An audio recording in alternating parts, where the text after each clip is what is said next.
Hello, friends, and my dear students. How are you all? I hope you all are fine.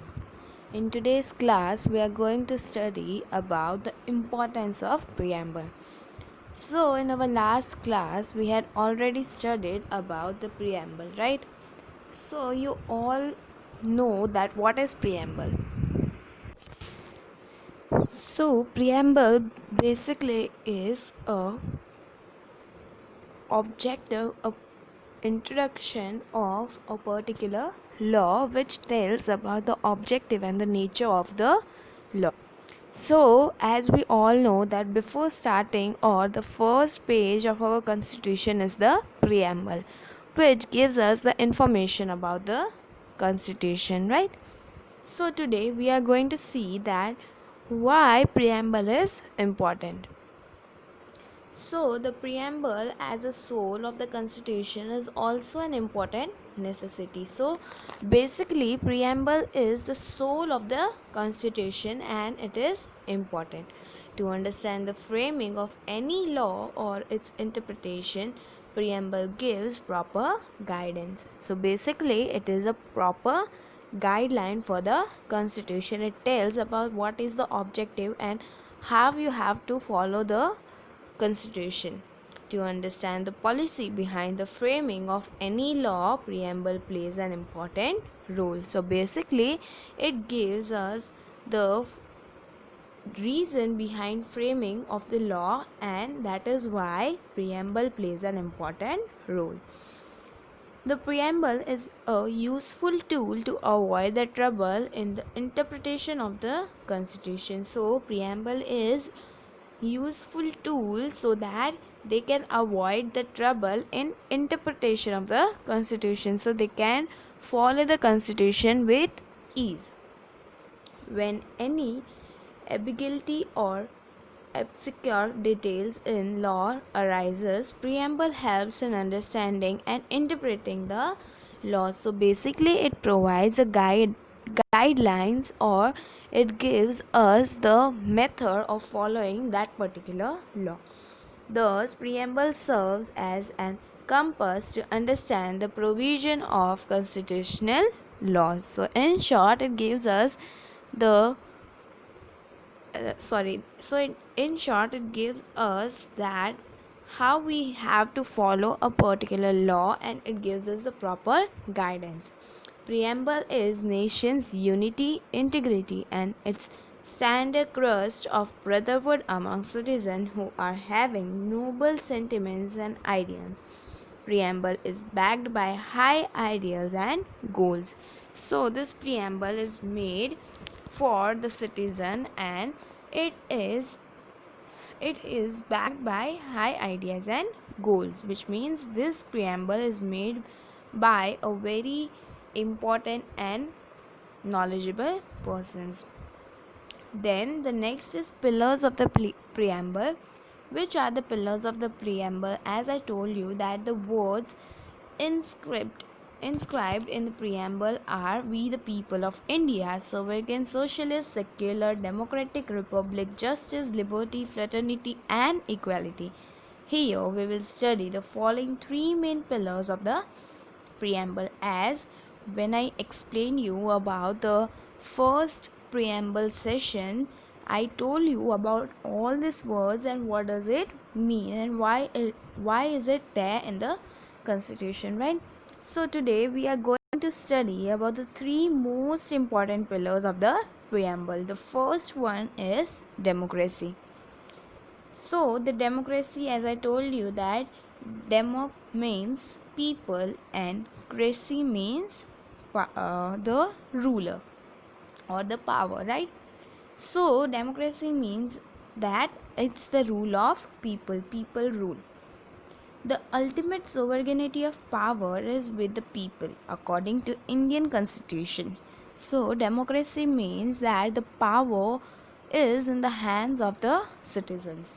There is no particular regime of any one particular person. Instead, it is with the people, which means that there is not a single person who needs to take decision. It's about all the Indian citizens or all the people of India.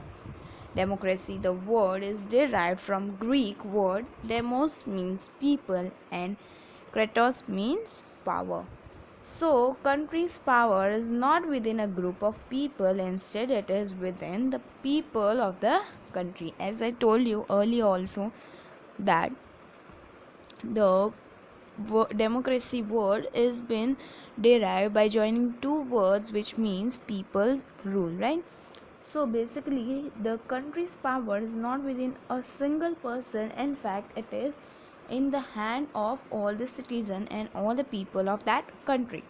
Democratic state administration is such an arrangement in which there is equal justice for people to social, economical, and political, and having equal rights of participation. So basically, the administration or the democratic administration is arranged in such a way that it gives equal rights in all the aspects, that is in whether it is socially, economically, or politically, and they all have equal rights to participate. Then the next is, in democratic India, people elect their leaders through their choices by casting vote to represent those leaders in the parliament and thereafter assuming the post of. So basically, in India, the people of India elect their leaders through their choices by casting vote to represent those leaders in the parliament, and then after assuming the post of prime minister and his or her cabinet. Executives do not have absolute power, which means that all the people, or we elect our head, that is the prime minister. Executives do not have the absolute power, which means the ministers who are under them, they don't have all the powers. They are given specific time limit. Similarly, the voters elect state and local level government. Hence, democracy means by the people, for the people, and of the people. So, in short, democracy is by the people, for the people, and of the people. Cabinet consists members of parliament. Cabinet of minister is responsible to the parliament. Any citizen of India who possesses required constitutional eligibility can contest the election. So, a person who is eligible can take part in the election. Ministerial positions are not acquired hereditary. So, the minister or the person who has been elected, that is not hereditary, they have a fixed period or fixed tenure, which is a 5 years tenure. Each elected government has 5 years of tenure. This government works under the principles of constitution and therefore it is known as responsible government. The democratic government is based on liberty, equality, and feel of fraternity and continuously works to achieve these goals. The Constitution decimates the power of the people to cast their votes according to their free will and thereby instills confidence in the Constitution. So, basically, the government who works, they need to work under the principles of the constitution and therefore they are known as responsible government. After that, the next line was, the democratic government is based on liberty, equality, and feeling of fraternity and continuously works to achieve goals. So basically our government works to achieve a particular goal, and the constitutional disseminates the power to the people to cast their votes. So basically, the constitution gives rights or the power to give to elect their representatives, and the Constitution of Democratic India renders fundamental rights, principles of political directions, parliament, members of assembly, independent and impartial justice, and election commission are those provisions which make our country democratic in every means.